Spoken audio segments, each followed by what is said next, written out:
back to Yahoo Finance 2020, A Time for Change. Now, it's been more than 150 years since the end of the Civil War and the start of an era called Reconstruction. It's when Blacks earned the right to vote and the South saw its first state-funded public schools. Now, our next guest says it's time to bring Reconstruction back. Robert Hockett, the Edward Cornell Professor of Law at Cornell Law School, joins us now. Thank you so much for joining us, Professor. So I want to start on what we've been seeing lately across the country, a lot of protests, and a lot of people have been saying, okay, what do we do now? And you're saying we need to bring Reconstruction back. Why? Yeah. So I think, we as Americans like sort of historical antecedents. We like to look back to precedents in our own history when it comes to sort of looking at least for some hints as to what to do to address particular crises. And as you'll remember, a couple of weeks ago, there was a lot of talk about how this is looking a bit like 1968. That was the last time there was as much activism in the streets, particularly around racial matters or racial justice matters. There's been talk about comparisons to the Great Depression era as well. And then, of course, for obvious reasons, comparisons to 1918-19, when the last time that we had a huge national pandemic. And what sort of struck me is that if we look back to the period of the Reconstruction, there's a sense in which all of that is combined in one era. Because in effect, what we had then was a concerted national effort to redress, first of all, a profound form of wealth injustice that was a consequence of the racial or civil rights injustice that was slavery, right? There was a huge wealth gap between African Americans on the one hand and others on the other hand, precisely because by definition, people who have been enslaved have negative net worth, right? So they're sort of leaving the starting gate way behind everybody else. And so there was talk about giving all previous, all sort of freed slaves particular assets to work with right from the start. That's the old 40 acres and a mule idea. General Sherman and General Grant had advocated actually breaking up the old Southern plantations and carving them up into plots of land that were large enough to sustain entire families and convey those to African American families so that African Americans would have basic assets to sort of work with in the same way that other Americans did.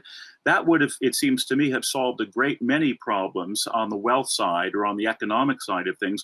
There was also, as you know, great concerted national effort to make sure that African Americans had adequate representation in Congress. Mm-hmm. We actually had a significant period where there were African American members of the House and the Senate before Reconstruction was reversed.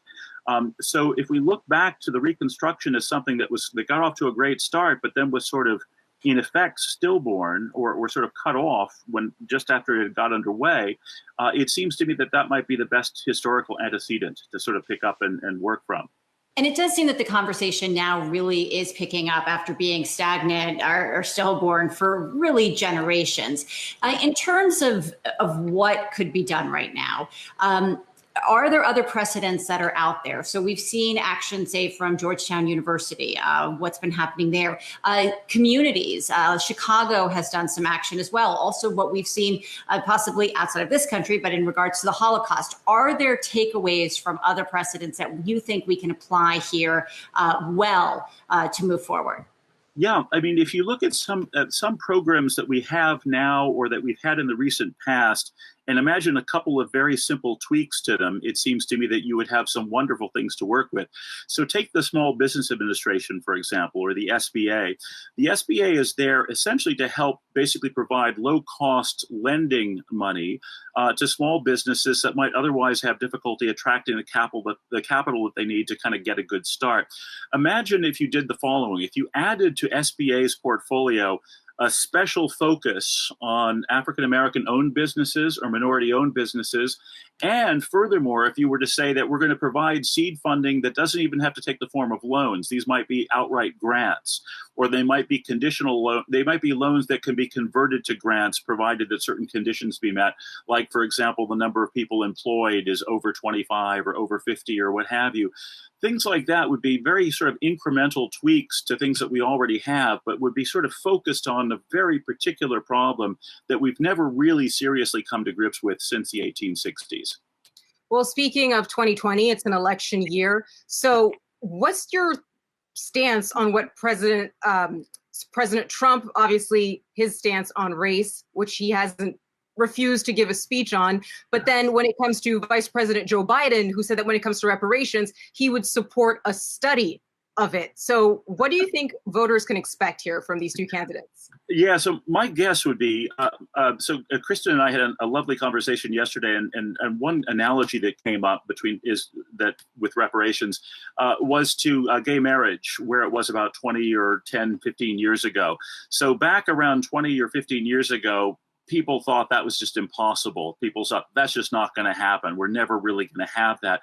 And then all of a sudden in 2015, almost overnight, right, it just became the law of the land. My guess is that reparations is kind of similar in the sense that a lot of people who right now have never thought about it or heard of it, their initial reaction is, oh my God, that sounds really radical. I guess we better just do a study at most. But my guess is also that this will be normalized rather quickly, especially now that the public attention has been sort of focused finally on the real nature of and the real depth of the problem. So my guess would be that we would see the so-called Overton window shifting significantly in the next few years to the point where we'll be talking quite seriously about reparations. We're going to hear from people like Mr. Biden yeah, let's do a study. And note maybe just in passing that even that much, right, is rather a remarkable, I think, move given where we were, say, 2 or 3 years ago, right? 2 or 3 years ago, people would have said, well, what about affirmative action? Wasn't that reparations? Wasn't that enough? And they would have just sort of said, just flat out just dismissed it if you had talked about actual reparations. But the fact that even Mr. Biden is willing to countenance a study about how we might do it and whether it might do some good, I think is actually a kind of progress. And if past is prologue, the rate of the progress here is apt to accelerate, I think, going forward.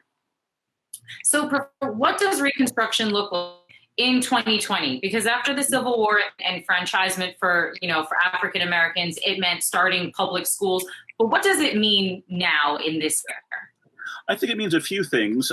For one thing, I think that it means hopefully Chief Justice Roberts would recognize now that what he said back in 2013 in the Shelby County decision to the effect that, well, we really don't have a problem with voting rights any longer, and so we really don't have to police the way certain states actually conduct elections, was maybe a little bit premature, if I might put it politely, and that we actually require affirmative reinforcement of the Civil Rights and Voting Rights Acts of the 1960s. The disenfranchisement in Georgia and Kentucky, most recently, of course, has been an outright and absolute and utter scandal, and it's completely contrary to the intentions of those great enactments of the 1960s. Then, going to the economic side of the ledger, we have to go back, I think, again to the 1860s, as you suggested, Kristen, to kind of look for the right precedent. And I think the focus ought to be on asset owning and the spreading of asset owning and business owning into communities that are part of our national community that have still never been compensated for, in effect, what was negative asset owning, that was slavery, right? If you didn't even own your own labor, you were really starting from way behind the starting line once freedom came. And so I think what we really would be talking about then would be reparations that might take a number of different forms, but one would be outright public support for minority-owned businesses or actual acquisition of businesses by African Americans.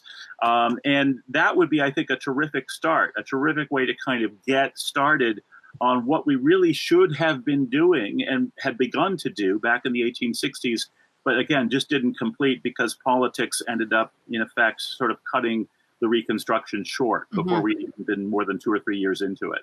So much more work to be done. Thanks for joining us for this conversation. Robert Hockett, Cornell Law School professor. Hey investors, Zach Guzman here. Are you interested in learning more about the markets and getting the latest financial news? Well, then click right here to subscribe to our Yahoo Finance YouTube channel. Get the latest up-to-the-minute market analysis, big interviews in the world of finance, and information on how to manage your money every day wherever you are.